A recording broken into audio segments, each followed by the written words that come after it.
people think that when they get divorced, a judge is going to really listen to their story, their entire story. That's the movies.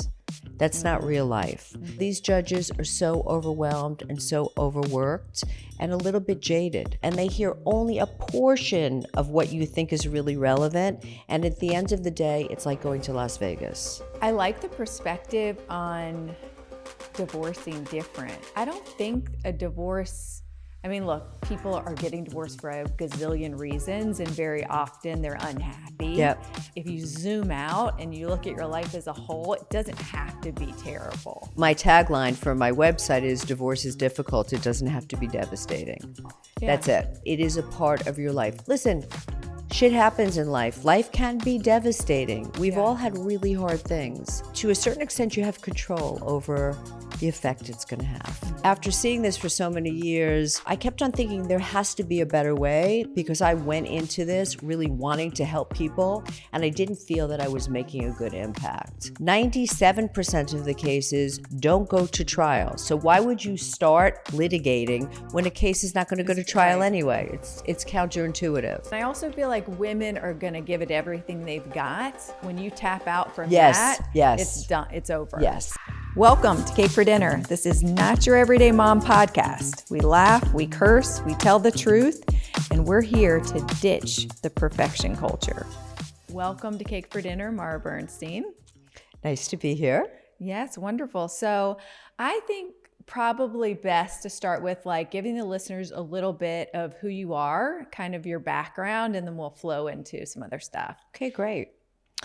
So I am a family and marital attorney. I practice in Boca Raton, Florida, Palm Beach County in New York City. Okay. I've been practicing for over 3 decades. Wow. I used to practice divorce litigation. I no longer do that.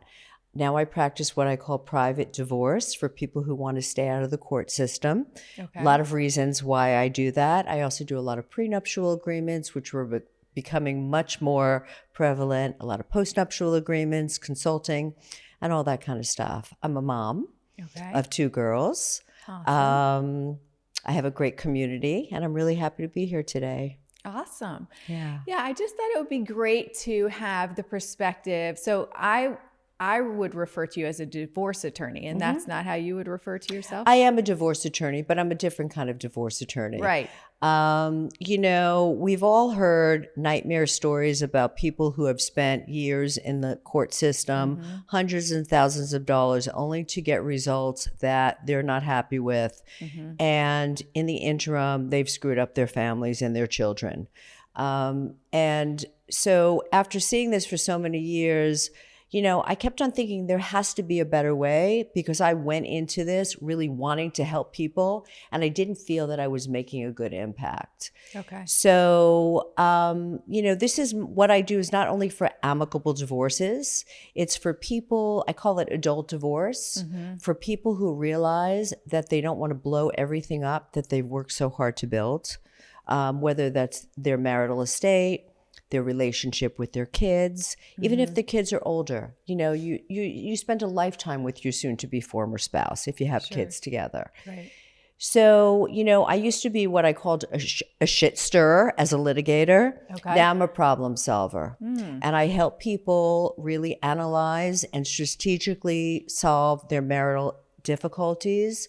I'm still a divorce lawyer, but I do it differently. And private divorce is particularly really important in Florida. I practice in New York City as well, not as important. In Florida, most people don't know that when you get divorced, all your information is in the public record.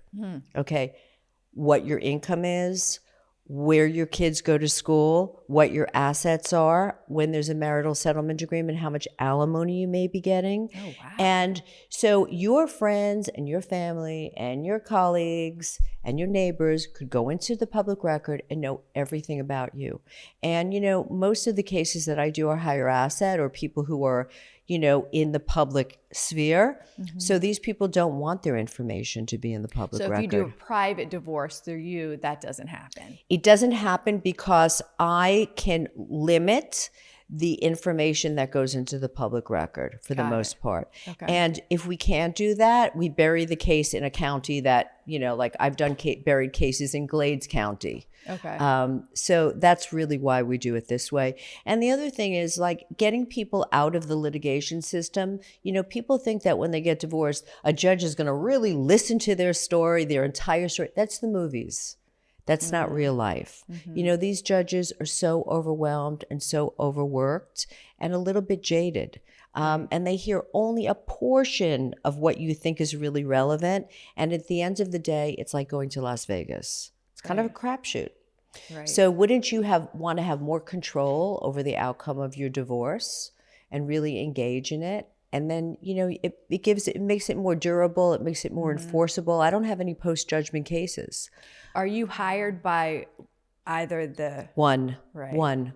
Yeah, I'm still a divorce attorney. And there are divorce attorneys. There's a group of us who does this kind of divorce. Okay. Yeah. So you're hired by, let's say, the wife. Yep. Then you're representing her. Yeah, I'm her advocate. Right. Okay. I'm still an advocate. I'm still a very strong advocate, but in a different way. So it's more customized. It's kind of a little more concierge as opposed to just throwing motions out there and waiting for the judge to decide.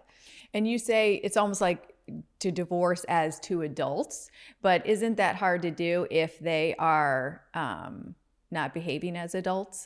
Most of my clients, at some point in time, divorce is really hard. There's so much emotion. There's so many layers to it. And, people say, oh, you do amicable divorce? It's not amicable. People are getting divorced for a reason. You can only be amicable if you're amicable. Exactly. Right. So, and, it's like, it's not War of the Roses. Listen, there are some cases that completely have to be litigated where there's abuse. Where there's a lack of transparency, where someone is hiding money. Those are the cases. But I would say 95% of the cases can be resolved. And the fact is that 97% of the cases don't go to trial. So why would you start litigating when a case is not going to go to trial anyway? It's counterintuitive. What do you see as one of the most common themes of why somebody's getting divorced? Why? Well, this is your second marriage. You're in your second marriage. And I've been married myself. So I could say from a personal perspective and also from what I see, people always say, is it love? Is it sex? Is it money? I think it's unrealistic expectations of the person that you married. I said at one point I was going to write a book. Yes, but. So the book is, I ask people, is he or she different? No, it's no, but. Is he or she different than when you met? No, but. I thought if his mother died, it would be different. I thought if, we had kids, it would be different. When you start trying to change the person that you're with, there's a lot of resentment from that other person. And there's a lot of disappointment. I mean, people don't really change that easily.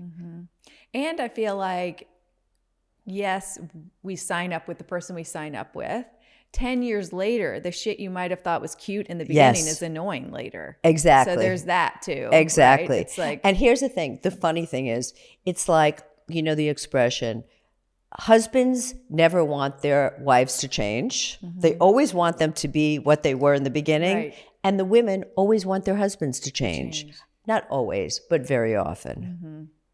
Yeah. And I read a statistic, I have it here somewhere, 70% of divorces are initiated by women. They sure are. Is that surprising to you? No. Why is that? I mean,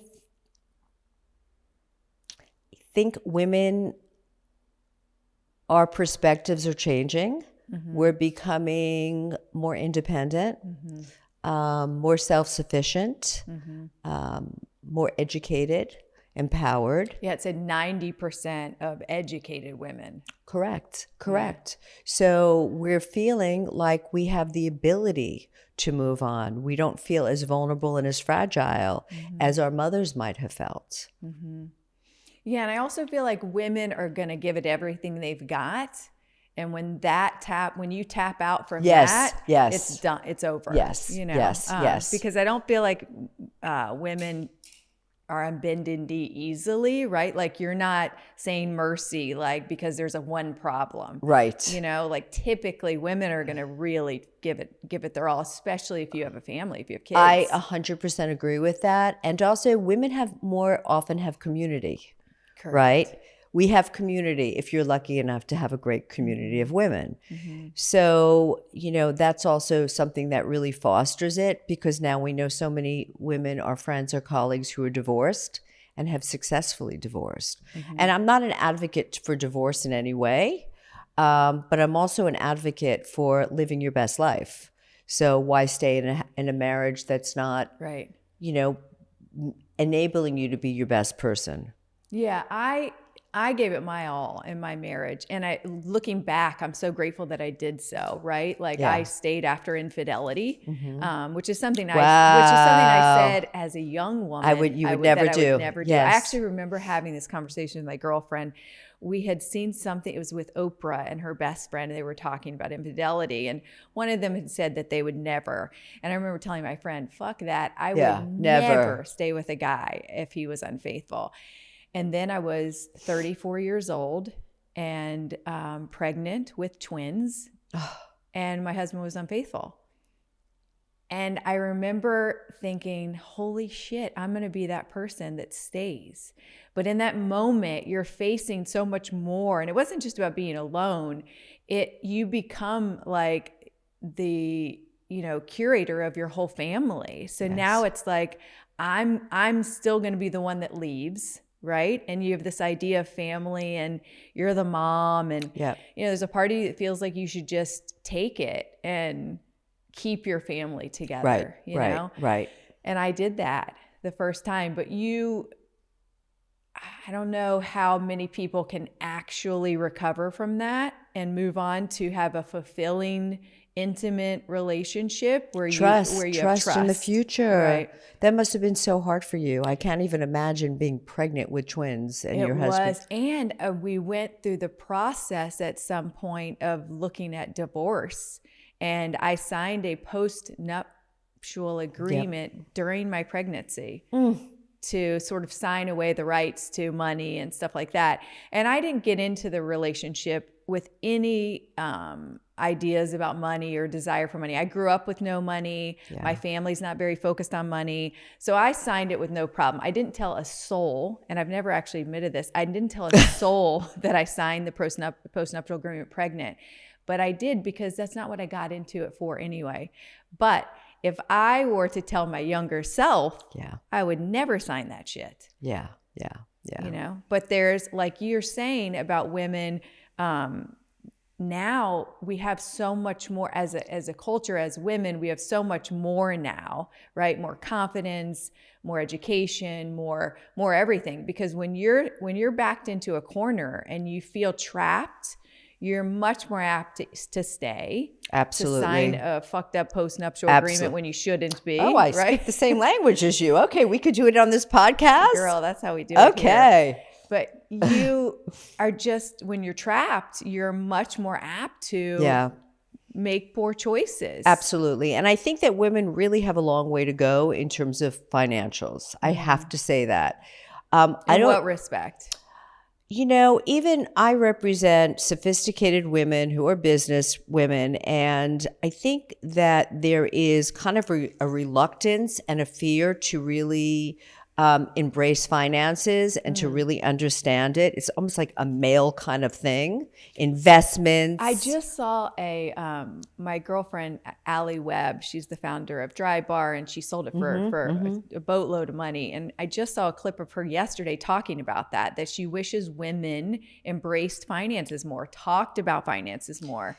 It's incredible. I see it every day. And you know what? With successful women. With successful women. And I tell women all the time, there's no shame in it. You were so busy, what you said, holding your family together, keeping the traditions together, supporting your spouse in the career, having babies. It's not too late to become informed and sophisticated. Listen, I'm a divorce attorney, and my husband, during my marriage, did all the finances. When he passed away, I was like, what the hell? I knew nothing. Nothing. So I completely... And this was your second husband? No, it was my first husband. Okay. I've only been married once. And so you've not been divorced? No, I've been widowed. Widowed. Yeah. So, which is an entirely different experience, obviously. But I was not financially astute, and it's never too late. It really isn't too late. So that's why, like in my practice, it's really important that I build a team around my clients to really help them understand the finances, because I could get them a really good deal. And what happens after they get the deal? Right. What are they doing with the money? What does it look like? That's a really frightening spot. I remember when I did get divorced, like going to my parents' house. I had two 2-year-olds.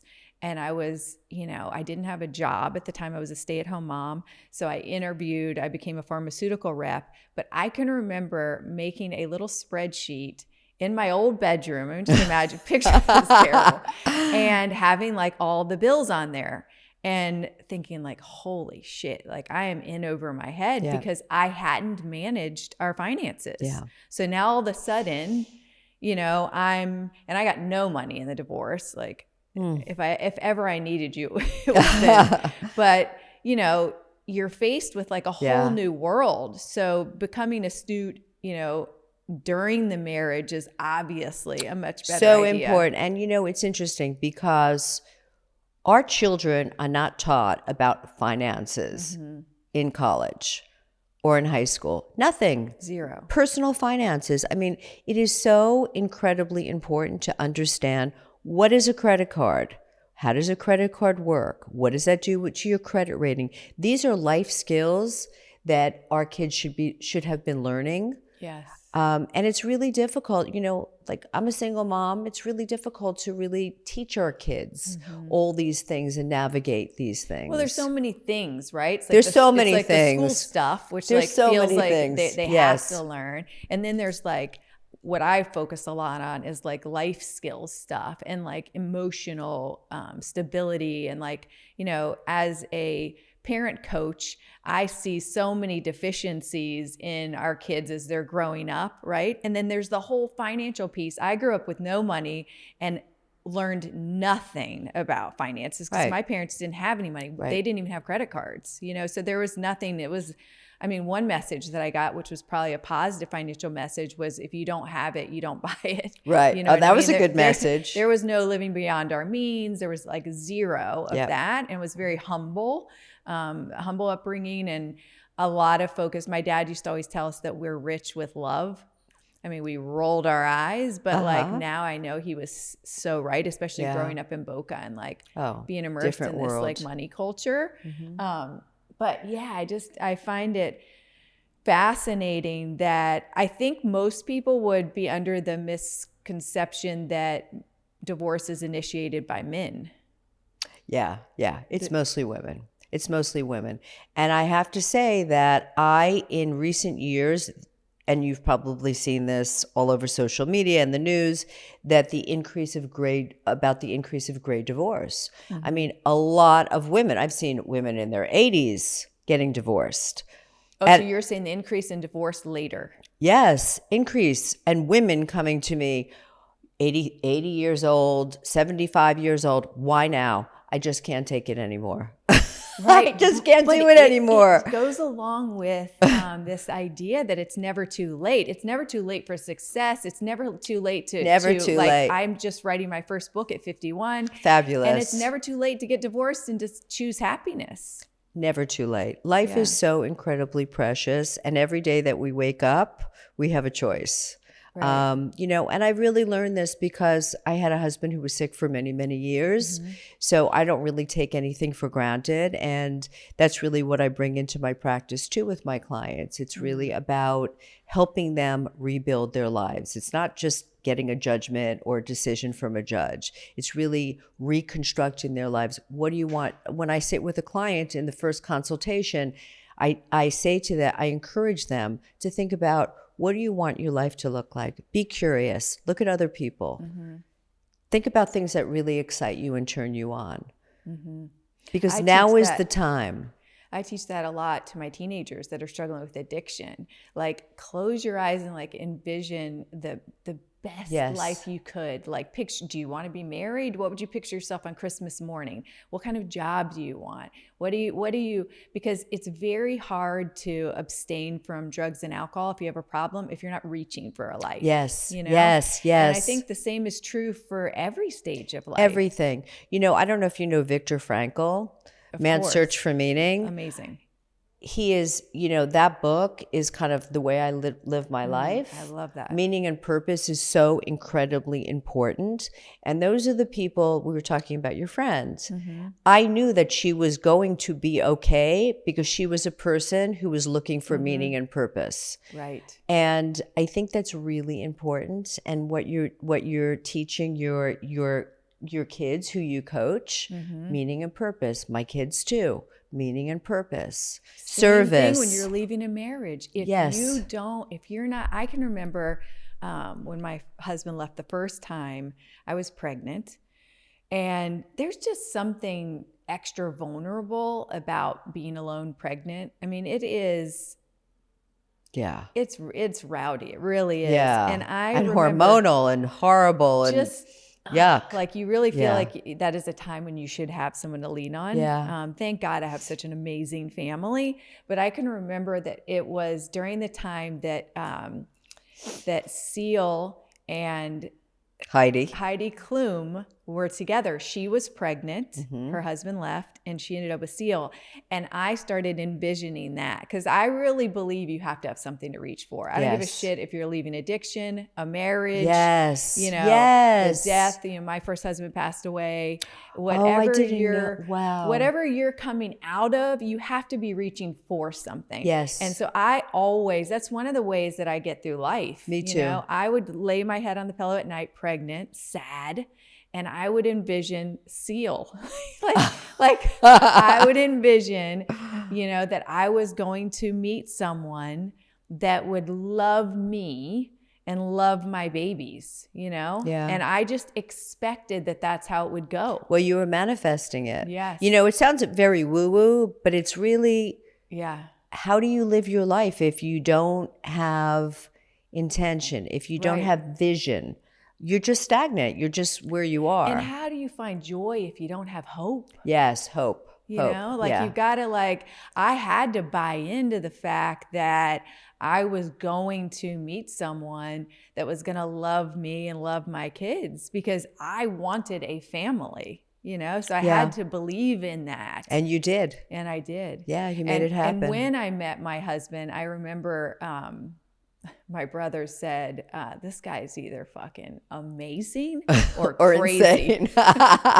He's like, this is not a regular guy, But I really do believe in the whole manifestation thing. And I do think sounds a little woo-woo, but I like to just think of it as reaching. Yeah, I love reaching. I've never thought of it that way, but I love reaching. Yeah. Yeah. So when I work with my girls, we go around the room and we really, really try to root ourselves into some kind of reaching because I don't think you can get at anything without it. Yeah.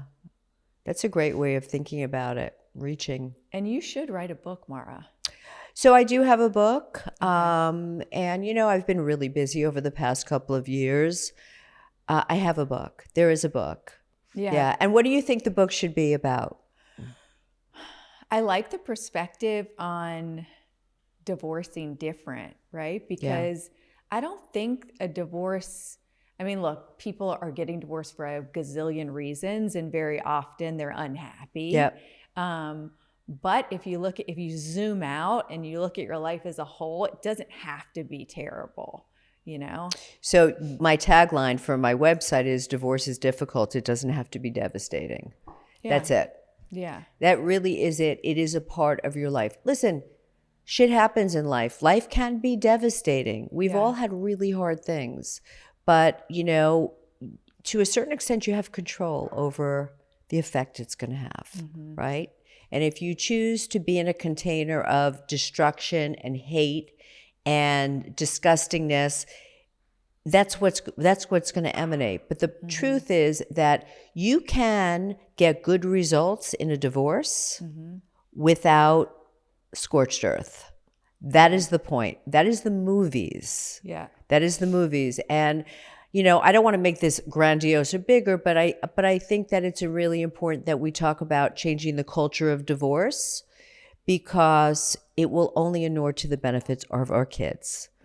And yourself, right? Yes. Like, you know, one of the things when my husband was unfaithful and I went to therapy, and, you know, I felt like everyone was always trying to lead me to anger. Yeah. You know? And it's like, I get it. It's fucked up. He was unfaithful, but I'm pregnant. Right. I need to stay in, you know, I still have to have a life. Right. So I think there's a spot for being angry, and I think there's a spot for navigating your feelings. But I also think there's a spot in which you decide how you want to define your life. And what you say, you're reaching. Yeah. You're reaching. You know, listen, it's okay to be angry. It's fucked up if someone cheats on you or hides money or abuses you. Horrible. What are we going to do about it? Right. How are you going to live your best life? Yeah, my mom said when my husband was unfaithful and I went to her, you know, I wanted to stay, and I was afraid of how it would be perceived, or probably how I was perceiving myself also, you know. And she said, look, life is this big. This is a blip on the screen. Yes. You should do what you think is right. And meanwhile, my mom is like the opposite. Like, I would never think she would even support me staying. But she was advocating for me doing whatever it is that I wanted to do, and really sort of highlighting the fact that these are moments. These are just moments. How lucky that your mom supported you in that. And I really wasn't sure that she would, because my parents have been together since they're 15. Wow. You know, they're very principled people, and just really good people. And, you know, coming to them with that, like, just like such gross, you know, like... also, my parents welcomed my husband back. Oh, they did? That must have been really difficult. Which at the time I was like almost just like sort of requiring that of them, sort of, in a way. Like, I just kind of thought that's the way it would go. But now, as a mother myself, I have 19-year-old twins. I have a 12-year-old. I've asked my dad, like, how did you do that? And he said it was a pretty, like, simple decision. I didn't want to lose my daughter or my grandkids. Yeah. So you do what's right, you know? Yeah. I don't know if I could do that. Yeah. You know? And my husband, they welcomed him back. My brothers never did. They were amicable. They weren't disrespectful, but that was right. That was never happening, you know? But, you know, there's so much icky stuff that happens during a divorce. Yep. Is it hard for you to not feel negative in general sometimes when you hear some of the stories?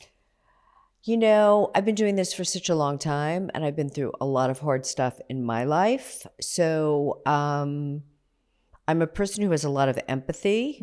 Okay, I'm not perfect. I get judgmental, and I'm like, what the fuck? I have a cup on my desk, and it says, I whisper what the fuck to myself at least 20 times a day, because I kind of do. You have to with your job. Yeah, and I tell people, you know what? It's not my journey. It's your journey. My job is to provide you with clarity, to educate you, and to advocate for you.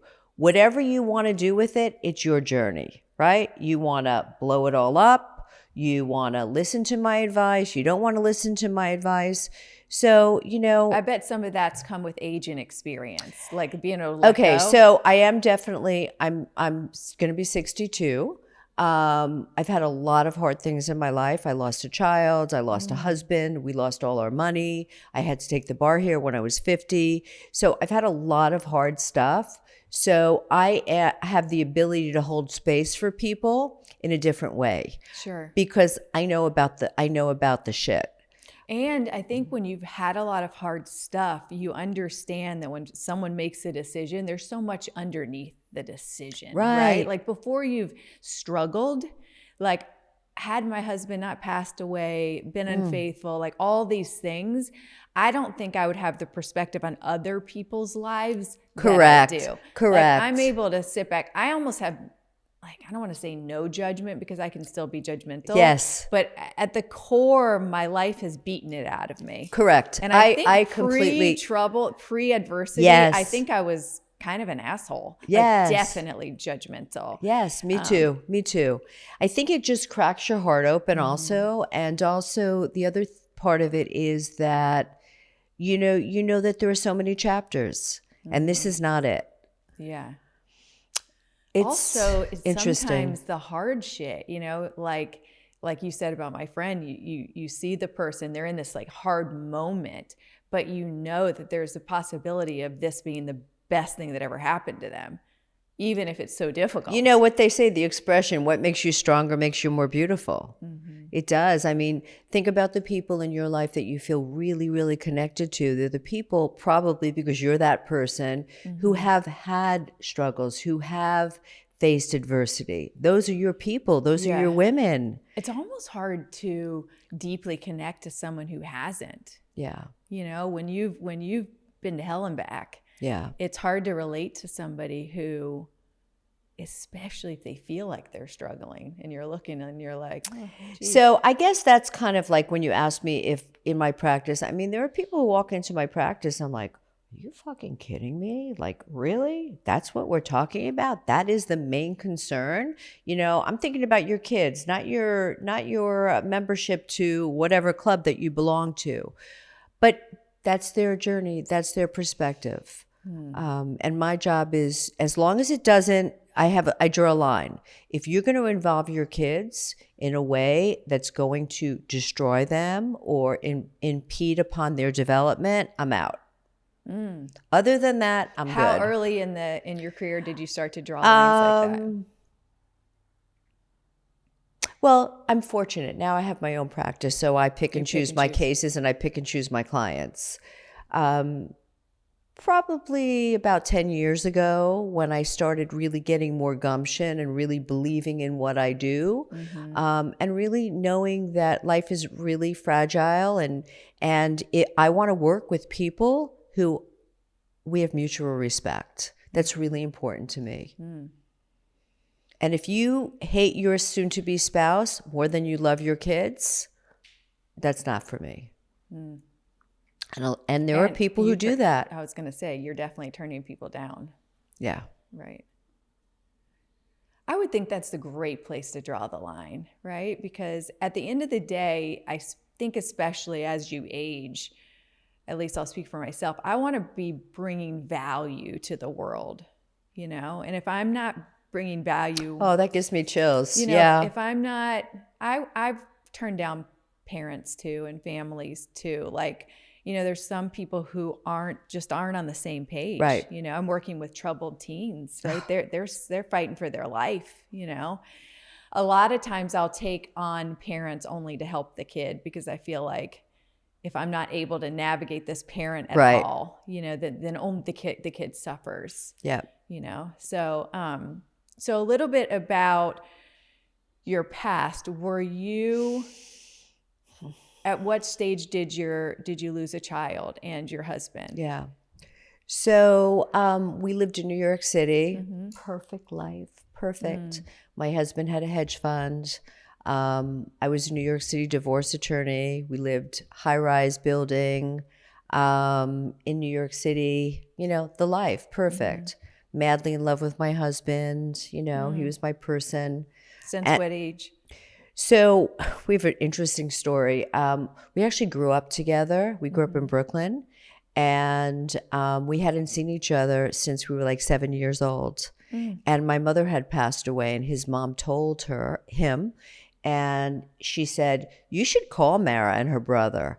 And he's like, "It's been so many years, she's not going to remember me." He left a message it was the days of answering machines. Okay. He left a message on my answering machine, and we made plans to go out with my brother, and my brother canceled that night. Had very long hair in those days, long straight hair.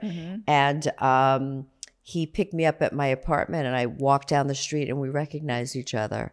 And we were engaged 5 months after that and married 5 months after that. Yeah. Oh, wow. And then we had my daughter, Sophia. Okay. Sophia Grace was her name. And, the joy, the first grandchild. And when she was 7 months old, we saw that she was losing her skills. She stopped moving her hands. She wasn't talking. She was regressing. And from that point, we traveled all around the country trying to find a diagnosis. And there was none. My dad lived in Florida, so I came here on vacation. She was becoming severely handicapped, physically handicapped. And so Florida was a great place because it was warm, and I found a really great physical therapist who did hydrotherapy. So we moved here. I didn't even drive. I was really a New Yorker.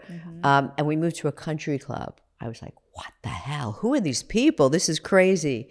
Anyway, I got pregnant again. And when I was pregnant with my second daughter, the doctor from New York called me and said, I really need you to come back. We found a gene. Sophia was like 3.5. We found a gene, and I think that Sophia might have this. And we went back, and she had a gene for something called Rett syndrome. Okay. I don't know if you know anything about it. It's a really devastating neurogenetic disease, and mine was a spontaneous mutation. Okay. It's a disease that robs girls, only girls, of all their abilities to speak, to walk, their cognitive abilities. Oh, wow. It's a really terrible disease. It's like the juvenile ALS. Okay. And I gave birth to my daughter, Sarah. And when Sarah was 5 weeks old, Sophia passed away. Oh, my gosh. So that was really the beginning of my journey. And that's really when my life started. Yeah, I bet. It's really weird to say that, but that's really when my Mara started. Right. Well, because I mean, you tap into a side of yourself you didn't even know was in there. Yeah. Right. Yeah. Like in order to, I mean, first of all, in order to lose a child is something I can't even fathom. Yeah. But to have to parent a new child in the face of that agony and pain. Yeah. I mean, that's just, that was a blur. It's almost just asking too much. Yeah, that was a blur. And then, so I got through that period of time, a lot of grief, obviously. And then I had my third daughter, Ava, and she was 3 years after. And when Ava was 4 months old, my husband got sick. And my husband was a very healthy guy, didn't drink, didn't smoke. He was an athlete. Again, they didn't know what was wrong with him. We traveled around the country. And it turned out he had a rare form of lymphoma. And he was what age? He was like 45. Okay. And Sarah would have been? Sarah was 3, and Ava was a baby. And I didn't have the Florida bar at this point in time.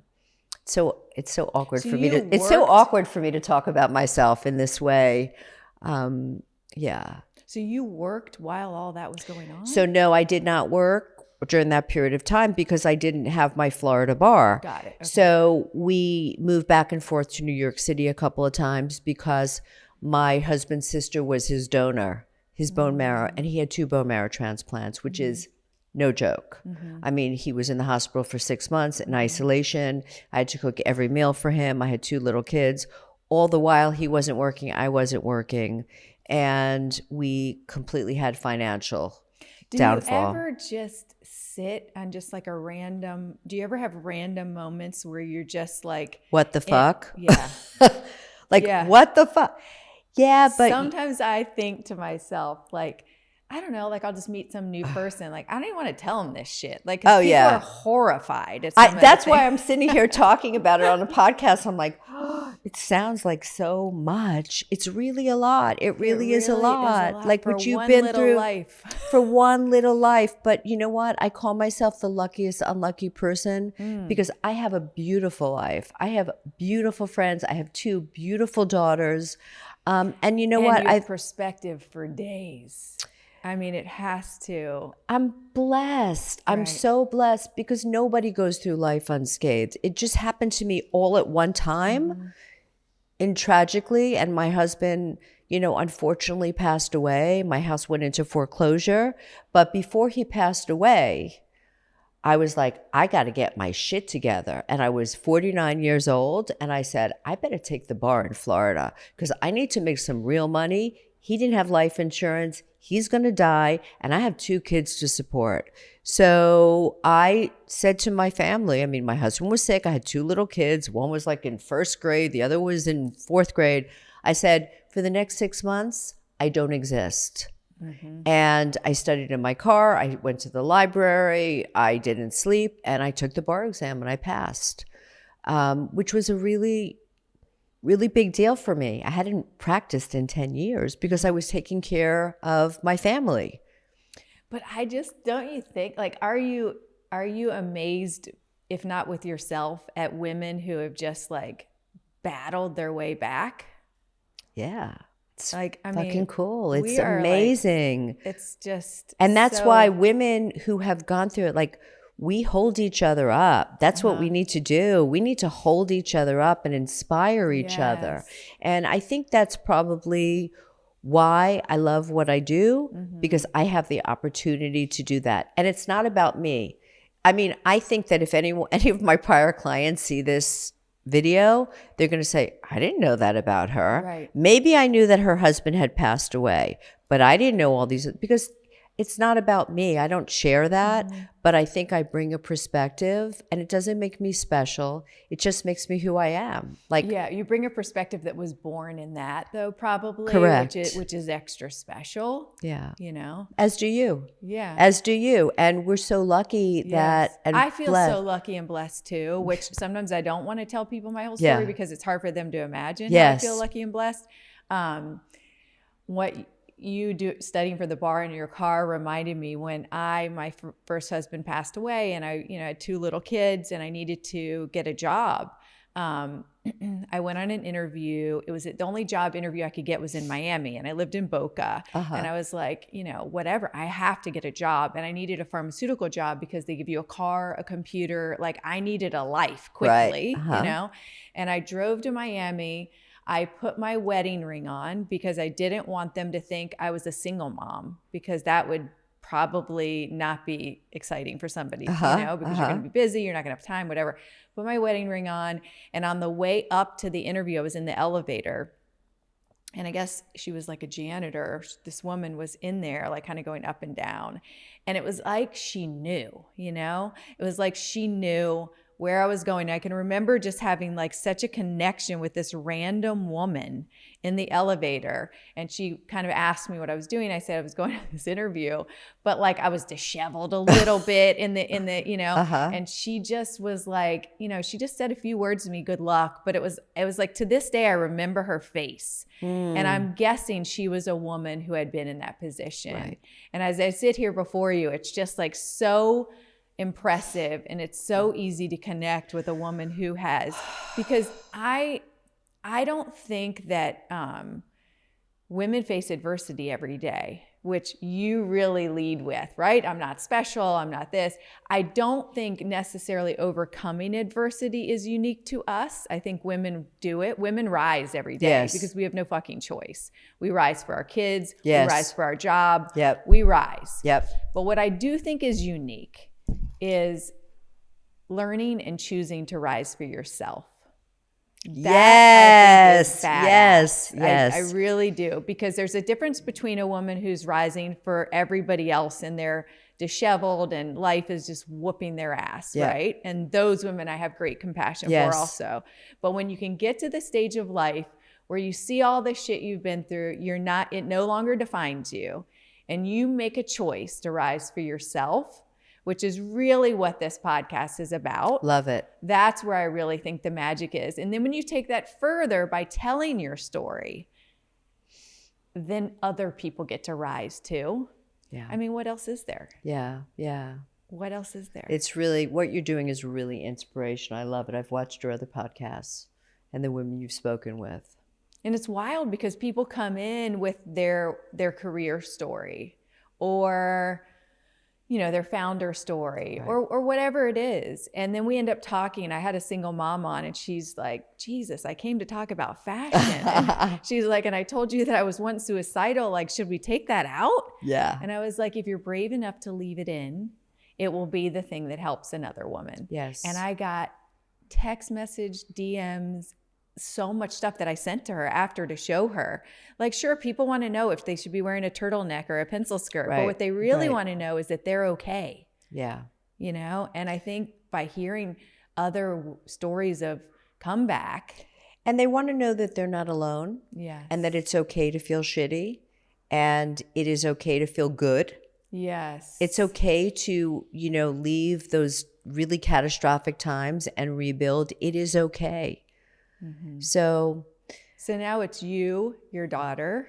I have 2 daughters. And where do they live? New York? So one lives in New York City and one goes to college. And, listen, they've been through a lot of trauma, and I'm really proud of my girls. They're really magnificent human beings. And they're works in progress. And I tell them every day, because I'm a divorce attorney, and also because I am so lucky that I was a lawyer and I had the opportunity to go back to work. I say, I don't care who you marry. I don't care how rich he is. I don't care what he does for a living or she. What I care is that you always have something of your own. Always. Always, always, always, because you never know what happens in life. Whether you're an artist, a teacher, a doctor, a lawyer, something, it's raison d'etre. I don't even speak French. A reason for being, a mission, a purpose, a reach.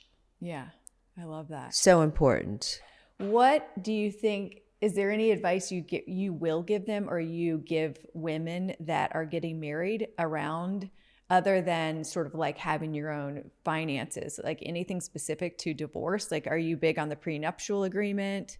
Yeah, it's really interesting. Prenups are becoming a really, really big part of my practice. I would say right now it's like 35%. Oh, wow. And the nature of prenups are really changing. It used to just be for the ultra wealthy. And then in South Florida, it was for, second marriages, an older guy marrying a younger woman. Now it really is like people in their 30s really talking about, how they want to handle their finances. And I really look at prenups very differently. I call them life planning agreements, even though they're prenuptial agreements. Because prenup is a little, I think, especially for me, coming from a family where my parents have been together since they're 15 and we grew up with no money. Yep. So to me, a prenup sort of implied that you were considering the fact that this might not work out. Correct. And it should not be that way. And I think the way lawyers do it is really all wrong. It's flawed, because I've had so many cases in the scheme of my whole career, 3 decades, where people have not gotten married because the communication between the lawyers is so bad and it becomes so acrimonious, when we could have all sat in a room together and talked about what's important, what are our goals, do we want to create a marital partnership? Do we want to keep our money in a pool? Do we want to? These are conversations that people should have before they get married. And this prenuptial / life planning agreement is a tool for doing that. I just did that. I had a case in Miami where we all sat in a room together. We did like 3 sessions, and it was not easy, and there was crying and there was yelling, and we're not therapists, but I have been trained as a collaborative divorce attorney, and there's a book that was written by a Harvard professor. It's a very well-known book for people who do negotiations. It's called Getting to Yes. Okay. I don't know if you've ever heard of it. It's a great book to read for anyone who's negotiating, even in relationships. And it's really about interest-based negotiation. What's important to you and how do we get to it? And there's like a story of an orange, like you have one orange and 2 people want the orange, right? And like both of them can't have the orange. But when I ask you, why do you want the orange? What's important to you? You say, I love fresh squeezed orange juice in the morning. And then I turn to the other person and say, why do you want the orange? I want to make orange bread. So I got the rind. I find out that both of you could have the orange. Right. So that's problem solving. That's productive problem solving. Rather than just fighting over the orange. And nobody gets the orange and everyone's fucked. Do you know what I'm saying? Right. So this way, and that's really what I'm trying to bring out about prenuptial agreements, that it is an opportunity for people to have a conversation. And I actually have a couple of prenups right now where the other lawyer sent me the prenup and my client is like, crying and screaming. And I was like, you cannot conflate love and money. Okay. This is coming from a lawyer. It's not coming from your soon to be spouse. I suggest you have a conversation. Even if you go to a therapist, a marital counselor, and talk about what it is that's important, and then have your soon to be spouse go back to the lawyer and say, hey, that's not what I was looking for. So, that has to change too. The culture of divorce is changing. The nature of having an attorney involved makes it tough. I do couples coaching, and I actually had a couple last night. And it's like, I'm like, guys, like 95% of your problem is just in the delivery. Like Correct. It's just in the communication. So when you include the legal system, that just naturally. Not all lawyers. Yeah. Lawyers, there's a group of lawyers who are interest-based lawyers. Like, I'm still a lawyer. People are like, oh, you're a mediator. I'm not a mediator. I'm a lawyer. I'm a tough-ass lawyer. I'm a strong advocate, but I come from a different perspective. So much more, like, I would just imagine, so much more effective. Yes. Like, if the goal is peace, happiness, division of assets, whatever it is, like, you're still going to get more with a better approach. Like, it's just you're going to get more, and you're going to get things that a judge can't do. It's more creative. And again, you do not have to be amicable. You just have to put your ego aside for a little bit and say, I don't want to, the average case in my office settles in about 7 months. If you could do litigation, it's 18. Okay. Also, it's much less expensive. It's not for everyone, but it's, I've had people I've had men who have had affairs on my client, and, at the end, after all the communication, we sit down at a table. It's transactional. We all sit at a table together. And you know what? At the end, my client had the ability to say to her husband, and she would never have had the ability to say it in court, you know what? You hurt me. You shamed me. You blew apart our family. And the husband was crying, and at the end, he apologized to her. Where does that happen? definitely not in court. Doesn't happen in court. Court just inflames and Right. broadens and it. you just get one life. So at the end of it, it's like, that's just such a better outcome. Yeah, yeah. Listen, it's not for everyone, but it is for most people.